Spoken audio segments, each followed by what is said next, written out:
On February 12, 1974, right before Solzhenitsyn was arrested and exiled to the West, he published the following article, "Live Not by Lies." It is his final plea to those living in his homeland to stop cooperating with the regime's ideology, its lies. There was a time when we dared not rustle a whisper, but now we write and read samizdat and, congregating in the smoking rooms of research institutes, heartily complain to each other of all they are muddling up, of all they are dragging us into. There's that unnecessary bravado around our ventures into space, against the backdrop of ruin and poverty at home, and the buttressing of distant savage regimes, and the kindling of civil wars, and the ill-thought-out cultivation of Mao Zedong at our expense to boot. In the end, we'll be the ones sent out against him, and we'll have to go. What other option will there be? And they put whomever they want on trial and brand the healthy as mentally ill. And it is always they, while we are helpless. We are approaching the brink. Already a universal spiritual demise is upon us. A physical one is about to flare up and engulf us and our children, while we continue to smile sheepishly and babble, "But what can we do to stop it? We haven't the strength." We have so hopelessly ceded our humanity that for the modest handouts of today we are ready to surrender up all principles, our soul, all the labors of our ancestors, all the prospects of our descendants, anything to avoid disrupting our meager existence. We have lost our strength, our pride, our passion. We do not even fear a common nuclear death, do not fear a third world war. Perhaps we'll hide away in some crevice, but fear only to take a civic stance. We hope only not to stray from the herd, not to set out on our own and risk suddenly having to make do without the white bread, the hot water heater, a Moscow residency permit. We have internalized well the lessons drummed into us by the state. We are forever content and comfortable with its premise. We cannot escape the environment, the social conditions. They shape us. Being determines consciousness. What have we to do with this? We can do nothing. But we can do everything.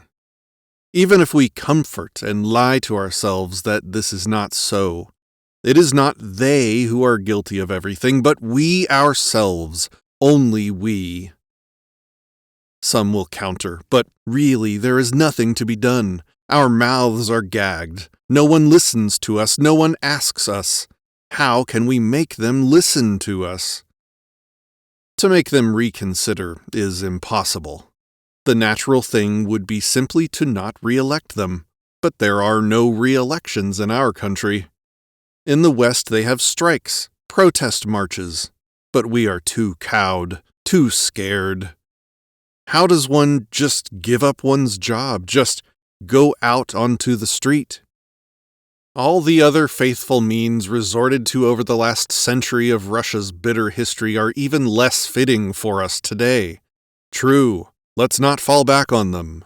Today, when all the axes have hewn what they hacked, when all that was sown has borne fruit, we can see how lost, how drugged were those conceited youths who sought, through terror, bloody uprising, and civil war, to make the country just and content. No thank you, fathers of enlightenment.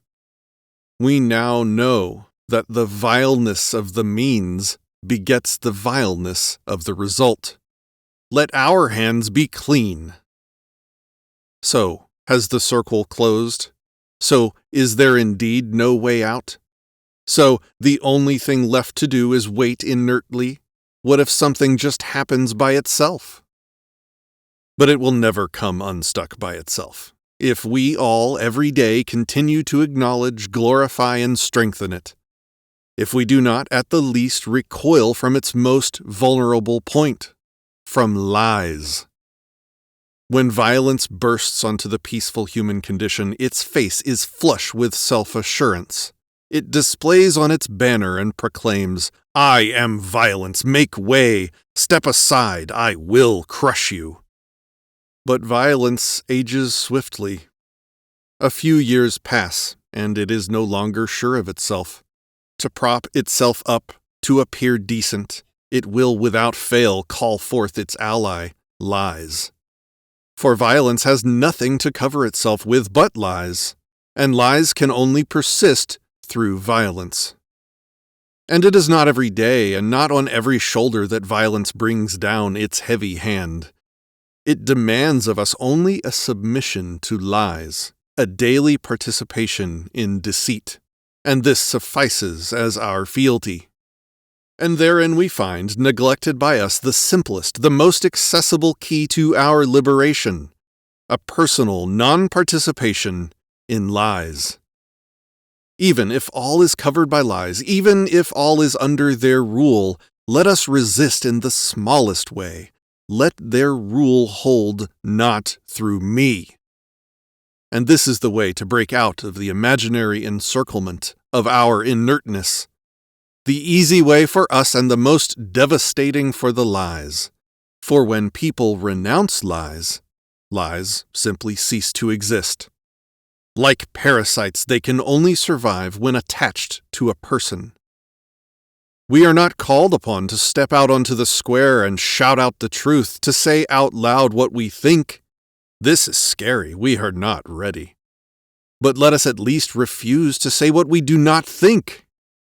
This is the way, then, the easiest and most accessible for us, given our deep-seated organic cowardice. Much easier than, it's scary to even utter the words, civil disobedience a la Gandhi. Our way must be, never knowingly support lies. Having understood where the lies begin, and many see this line differently, step back from that gangrenous edge. Let us not glue back the flaking scales of the ideology, not gather back its crumbling bones, nor patch together its decomposing garb, and we will be amazed how swiftly and how helplessly the lies will fall away, and that which is destined to be naked will be exposed as such to the world. And thus, overcoming our timidity, let each man choose. Will he remain a witting servant of the lies? Needless to say, not due to natural predisposition, but in order to provide a living for the family, to rear the children in the spirit of lies. Or has the time come for him to stand straight as an honest man, worthy of the respect of his children and contemporaries? And from that day onward he will not write, sign, nor publish in any way a single line distorting, so far as he can see, the truth, will not utter such a line in private or in public conversation, nor read it from a crib sheet, nor speak it in the role of educator, canvasser, teacher, or actor, will not in painting, sculpture, photograph, technology, or music depict, support, or broadcast a single false thought, a single distortion of the truth as he discerns it, will not cite in writing or in speech a single guiding quote for gratification, insurance, for his success at work, unless he fully shares the cited thought and believes that it fits the context precisely, will not be forced to a demonstration or a rally if it runs counter to his desire and his will, will not take up and raise a banner or slogan in which he does not fully believe, will not raise a hand and vote for a proposal which he does not sincerely support, will not vote openly or in secret ballot for a candidate whom he deems dubious or unworthy, will not be impelled to a meeting where a forced and distorted discussion is expected to take place, will at once walk out from a session, meeting, lecture, play, or film as soon as he hears the speaker utter a lie, ideological drivel, or shameless propaganda. will not subscribe to nor buy in retail a newspaper or journal that distorts or hides the underlying facts.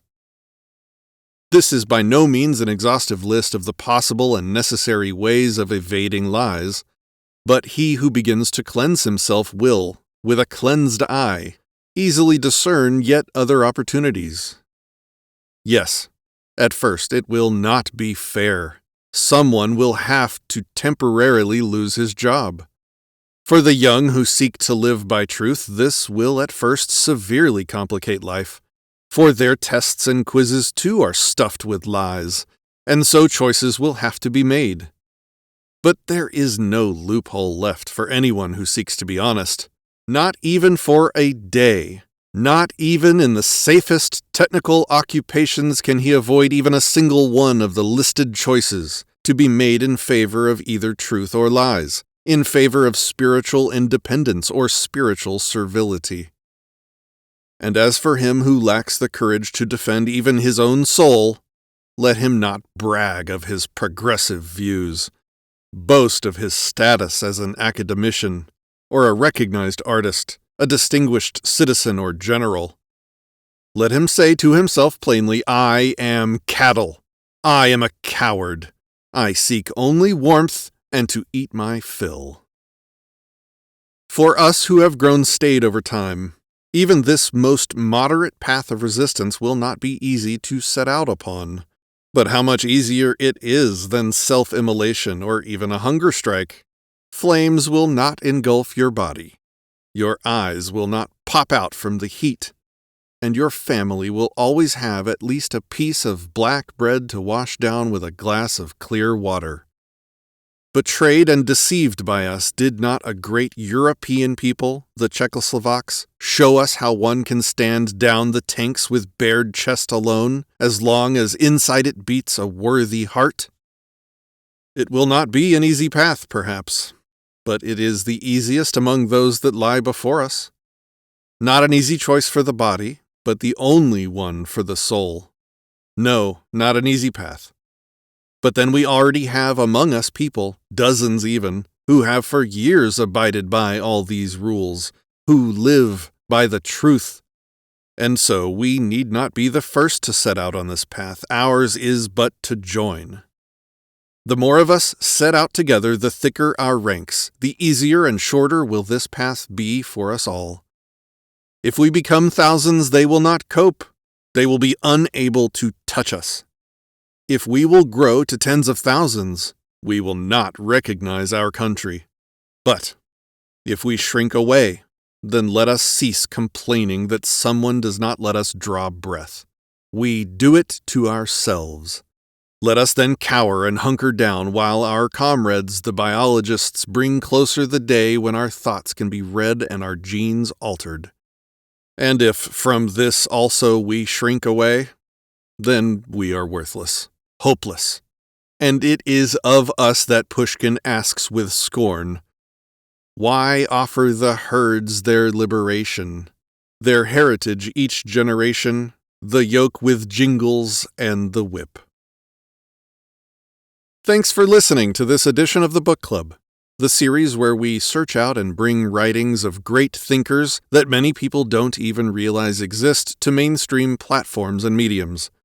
If you know of a work that would be a great candidate for inclusion in the book club, please contact us and let us know. And if you appreciate this series, please consider supporting the channel.